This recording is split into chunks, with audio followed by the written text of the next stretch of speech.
तो देखो दोस्तों, आज हम बात करने वाले हैं कि अगर किसी भी संख्या के इकाइकांक अगर 5 हैं तो उसका वर्ग किस प्रकार से निकाला जाता है। तो यहाँ पर मैंने 5 उदाहरण लिए गए हैं और इन 5 उदाहरणों के माध्यम से मैं आपको अच्छी प्रकार समझा दूंगा कि अगर किसी भी संख्या के इकाइकांक 5 है तो उसका वर्ग किस प्रकार से निकाला जाता है। तो चलिए हम एक एक उदाहरण को लेकर देखते हैं। तो सबसे पहले हमारे पास यहाँ पर पहला उदाहरण है 25। तो इसका वर्ग किस प्रकार से निकाला जाता है। तो सबसे पहले हमें क्या करना है, इस जो 5 है यहाँ पर एक तो 2 दिखाई दे रहा है और एक 5 दिखाई दे रहा है। तो सबसे पहले हमें 5 का स्क्वायर कर देना है। 5 का स्क्वायर करेंगे तो हमारे पास आ जाएंगे 25। और फिर इससे अगले वाली मतलब 2 है तो 3 से गुणा कर देंगे इसको। अगर यहाँ पर 4 होता तो 5 से गुणा कर देते। जो यहाँ पर जो संख्या है, यहाँ पर जो संख्या है उससे अगले वाले अंक से गुणा कर देना है। तो यहाँ पर जैसे 2 है तो यहाँ से 3 से गुणा करेंगे तो हमारे पास आ गए 6। उसके बाद में हमारे पास पीछे से, तो इसको कैसे सॉल्व करेंगे। तो देखो मैंने यहाँ पर पीछे से लिख दिया है। तो उसके बाद में हमें सबसे पहले क्या करना है, 5 का स्क्वायर करेंगे तो हमारे पास आ जाएंगे 25। उसके बाद में हमारे पास यहाँ पर ही 8। तो 8 को इससे अगले वाले अंक क्या होगा 9। तो 9 से गुणा कर देंगे। अगर 8 को 9 से गुणा करते हैं तो 9 8 72 हमारे पास आंसर आ गए। देखो कितने शॉर्ट तरीके से हम इसका जो अगर किसी भी संख्या के अंत में इकाइकांक 5 है, इकाइकांक 5 होना चाहिए।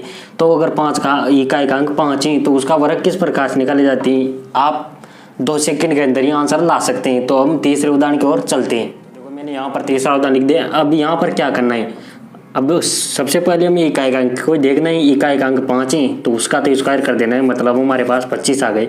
अब यहाँ पर 2 अंक तो भी कोई दिक्कत नहीं, वहाँ पर 1 अंक था। तो इससे जो ये 2 अंक इसके बाद में क्या आएगी, ये 11 है। तो इसके बाद में क्या संख्या आएगी 12। तो इसको 11 को 12 से गुणा कर लेंगे। अगर 11 को 12 से गुणा करते हैं तो हमारे पास आते हैं 32। क्योंकि मैंने यहाँ पर किसी भी संख्या को 11 से गुणा करने की ट्रिक बताई हुई है, जिसकी लिंक आपको डिस्क्रिप्शन में मिल जाएगी, वहाँ जाकर आप उसको देख सकती हैं। तो हमारे पास यहाँ पर 13,225 हमारे आंसर आ गए। अब यहाँ पर एक तो उदाहरण है हमारे पास 1005 और एक है 250। अभी 250 मैंने क्यों लिया, इसके अंत में तो इकाइकांक 0 है, तो इसके बारे में हमें इसको अच्छी प्रकार से देखना है। तो यहाँ पर हमारे पास 1005 है, तो इसको कैसे सॉल्व करेंगे। तो यहाँ पर सबसे पहले हमें क्या करना है, 5 का स्क्वायर करेंगे। 5 का स्क्वायर करेंगे तो हमारे पास आ गए 25। उसके बाद में हमारे पास बच गए यहाँ पर 3 अंकों की संख्या बच गई। 3 अंकों की संख्या बची कितनी, 100। तो इससे अगले वाली संख्या क्या हो जाएगी, 101। अब 100 को 101 से गुणा करेंगे तो हमारे पास 101 आ जाएंगे और 2 जीरो लग जाएगी। ये हमारे पास आंसर आ गई। देखो इतनी बड़ी संख्या का वर्ग हम याद तो नहीं कर सकते, क्योंकि इतनी बड़ी बड़ी संख्याओं का हम वर्ग याद नहीं कर सकते। तो इसलिए हम इसका निकालने के हमारे पास तरीका है कि जो इकाइकांक अगर 5 है तो 5 का तो स्क्वायर कर देना है। और जो बची संख्या, जैसे 3 अंक बच गए यहाँ पर, तो 3 अंकों से जो संख्या बन रही है, जैसे यहाँ पर 100 बन रही है, तो इससे अगले वाली संख्या क्या हो जाएगी 101, उससे गुणा कर लेना है और उनको एक साथ मिला देना है, हमारा आंसर आ जाएगा। तो अब हम लास्ट और फाइनल उदाहरण की ओर चलते हैं और इसको अच्छी प्रकार से समझना है। ये मैंने उदाहरण क्यों लिया है, क्योंकि इसके इकाइकांक तो 5 है, इसका इकाइकांक तो 0 है, फिर भी मैंने उदाहरण क्यों लिया है। तो चलिए हम इसी के बारे में बात करते हैं। तो देखो यहाँ पर हमारे पास है 250। अब सबसे पहले हमें क्या करना है, 250 हमारे पास है तो इस 0 को तो हमें हटा देना है।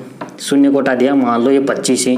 क्योंकि अगर हम किसी भी संख्या का स्क्वायर करते हैं, अगर उसके अंत में मतलब 0 तो इसका अगर वर्ग करते हैं तो 2 शून्य लगा देंगे। अगर क्यूब करते हैं तो 3 शून्य लगा देते हैं। क्योंकि अगर ये स्क्वायर का मतलब क्या है, जैसे हमारे पास 10 है, अब 10 का स्क्वायर करें तो 10 × 10, मतलब जो शून्य आ जाएगी वह 2 बार आ जाएगी। अगर स्क्वायर करेंगे तो ये 2 बार गुणा होती है, मतलब 25 है, यहाँ पर 250 तो 250 से गुणा होगा, तब जाकर हमारा आंसर आएगा। तो यहाँ पर अगर क्यों होता तो ये 10 से और गुणा करते, क्यों का मतलब 3 बार गुणा। तो यहाँ पर क्यों करते तो हमारे पास 3 जीरो आ जाती। अगर हमें यहाँ पर 0 तो इस 0 को भूल जाना है कि हमारे पास 0, तो 0 को हमने हटा दिया। उसके बाद में हमें क्या करना है, जो संख्या है उसको ऐसा का ऐसा लिख देना है। अब हमारे पास यहाँ पर आ गया इकाइकांक 5। तो सबसे पहले हमें क्या करना है, 5 का तो स्क्वायर कर देना है, मतलब 25 हो जाएंगे। 25 हो जाएंगे, 5 का तो स्क्वायर 25 हो जाएंगे। अब यहाँ पर बचा 2। अब 2 को हमें अगली संख्या से गुणा कर देना है, कितने आ गई 3। तो यहाँ पर अगर 2 को 3 से गुणा करते हैं तो 3 दूनी 6 हो जाती है। अब यहाँ पर 0, तो अगर स्क्वायर हो रहा है मतलब 2 शून्य इसके बाद में लगा देना है, हमारा आंसर आ जाएगा। ये हमारा आंसर हो गया। तो देखो अगर हम इस प्रकार से अगर हमारे पास कोई भी संख्या आती है जिसके अंत में शून्य हो, अगर वो शून्य को उठाने पर हमें इकाई का अंक मिल जाता है 5। जैसे यहाँ पर ये शून्य थी, अगर यहाँ पर 2 भी होती तो 2 होती तो 4 कर देते शून्य, अगर 3 होती 3 का 6 कर देते। तो यहाँ पर जितने शून्य है उन शून्य को हटा देना है। उसके बाद में अगर हमें इकाई का अंक 5 मिलता है तो इस तरीके से हम इसको सोल्व करके और उसके अंत में जितनी भी शून्य है उसका डबल करके हमें शून्य लगा देना है, हमारा आंसर आ जाएगा।